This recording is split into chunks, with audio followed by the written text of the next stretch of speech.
नमस्कार दोस्तों। जैसा कि आप सभी को पता है दोस्तों कि लंबे समय से जब से जेपीएससी 14 जेपीएससी का विज्ञापन आया है, यानी कहने का मतलब आज से 15 दिन पहले लगभग ये विज्ञापन आया हुआ था। तो उसमें जो आपका एज कटअप जो है दोस्तों, आप सभी को जैसा कि पता है कि 2026 रखा गया था एज कटअप, और इससे पहले जो आपका 11 to 13 जेपीएससी आया था उसमें एज कटअप आपका 2018 रखा गया था। तो इसमें भी हम विद्यार्थियों के द्वारा शुरू से ही ये मांग किया जा रहा था कि एज कटअप को जो है वो 2018 जो है रखा जाए, कम से कम 2018 रखा जाए। और जब से इसका विज्ञापन आया तब से ये मांग चल रहा था, लेकिन तमाम मंत्री, तमाम जो नेता हैं या तमाम मंत्री या विभागीय मंत्री हैं, सबके द्वारा ये आश्वासन दिया गया कि नहीं, आपके बातों को जो है वो मुख्यमंत्री महोदय तक पहुंचा दिया गया है, कार्मिक विभाग तक पहुंचा दिया गया है। और जो है यहाँ तक कि कार्मिक विभाग ने जो है ये जो आपका जो एज में छूट देने का जो भी प्रोसेस है उसके लिए लेटर के माध्यम से जो है मुख्य सचिव के माध्यम से इसको मुख्यमंत्री महोदय तक पहुँचाया भी था। लेकिन मुख्यमंत्री महोदय ने ये फाइल को जैसे पहुँचाया वैसे ही बस उसमें एक शब्द जोड़ करके, स्थगित जोड़ करके उसको वापस कर दिया। यानी पहले तो उन्होंने कहा कि नहीं, इसमें विचार करेंगे, फिर विभागीय मंत्री मतलब जो आपका कार्मिक विभाग है और जो मतलब जो जेपीएससी लोक सेवा आयोग है और जो आपका मुख्यमंत्री का जो विभाग है या जो कार्यालय है, उनके बीच ही समन्वय नहीं बन पा रहा है। ये कोई कुछ और बोलता है, कोई कुछ और करता है। ये बोलते हैं कि नहीं हम छूट दे रहे हैं, फिर जब फाइल जाता है तो स्थगित करके भेज देते हैं। तो अंतोगत्वा अब दोस्तों आप लोगों को क्या हुआ है, जिनसे उम्मीद था उनसे तो नहीं मिला है आपका एज रिलैक्सेशन, लेकिन जो हमारा हाई कोर्ट है यानी माननीय न्यायालय के द्वारा जो है एज में रिलैक्सेशन आपको देखने को मिला है। लेकिन ये खुशी का भी बात है दोस्तों, और एक प्रकार से ये गम का भी बात है।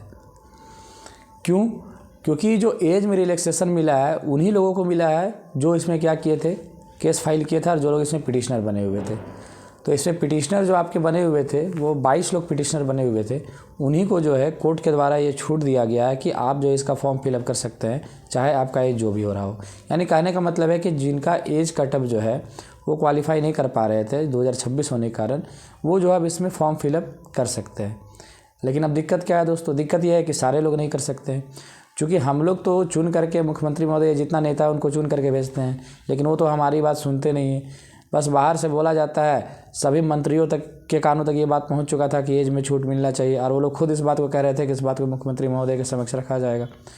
और मुख्यमंत्री महोदय ने भी आश्वासन दिया था कि नहीं, इसमें विचार किया जाएगा, और फिर फाइनली फाइल को जो है बिना कुछ किए लौटा दिया गया। तो पता नहीं ये लोग करते क्या है, ये करना क्या चाहते हैं, समझ में नहीं आता है। तो नेता बस हम लोग चुनते रहेंगे, उसके बाद भाई नेता किसका सुनने वाले हैं? फिर तो ये लोग किसी का थोड़ी सुनते हैं, फिर तो ना आपका सुनना है ना मेरा सुनना है। लेकिन आपका जो भगवान रूपी जो कोर्ट है, जो कि झारखंड में जितना भी बहाली होती है या किसी भी तरह का कोई भी समस्या का समाधान जो है वो कोर्ट के द्वारा ही तो होती है। सरकार तो पता नहीं क्यों मौन रहती है, या पता नहीं बहरा है, अंधा है, क्या इनको सुनाई ही नहीं देता है, या ये सुनना नहीं चाहते हैं, या सुन के भी अनसुना कर देते हैं, समझ नहीं आता है।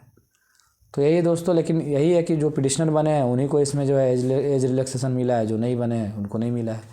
तो ये भी एक दिक्कत है। चलिए, अब बाकी जो है अब मात्र 14 फरवरी तक इसका फॉर्म फिलअप का डेट है। अब आज देखिए आपका 12 तारीख हो गया, 2 दिन का समय बचा हुआ है। अब देखते हैं 2 दिन में क्या होता है। अब अगर इनका कुछ अंतरात्मा जागेगा तो फिर दे सकते हैं, लेकिन फिर भी आपको क्या है, इसका फॉर्म फिलअप का डेट बढ़ाना पड़ जाएगा, क्योंकि 2 दिन में कोई चमत्कार तो हो नहीं जाएगा, क्योंकि बहुत सारे कैंडिडेट जो है वो बाहर हो चुके हैं। तो बहुत सारे कैंडिडेट जब बाहर हो चुके हैं तो उनको फिर से मौका अगर मिलता भी है, खैर उम्मीद तो बहुत कम है, लेकिन अगर मिलता भी है तो फिर उनके लिए अलग से कम 1 सप्ताह का टाइम चाहिए। तो ऐसे करते करते इनका जो एग्ज़ाम डेट का जो कैलेंडर है वो तो फेल लग रहा है, पहले से ही फेल लग रहा है। ये तो पूर्वानुमानित था कि इनका कैलेंडर आज तक कभी ना फॉलो हुआ है ना कभी होगा। बाकी जो लोग तैयारी कर रहे हैं, जो फॉर्म भर चुके हैं, वो लोग एग्ज़ाम का निरंतर तैयारी जो है आपका 8 मार्च एग्ज़ाम डेट मान करके ही करिए, क्योंकि आपके पास टारगेट है। तो टारगेट को जो है ले करके उसी टारगेटेड वे में जो है आप पढ़ाई कीजिए, तो जिससे कि आपका सिलेबस वगैरह कंप्लीट होगा और आप टारगेटेड वे में पढ़ाई कर पाएंगे। चलिए, बाकी आगे क्या होता है देखते, कुछ अगर न्यूज़ आएगा तो बताया जाएगा। Thank you.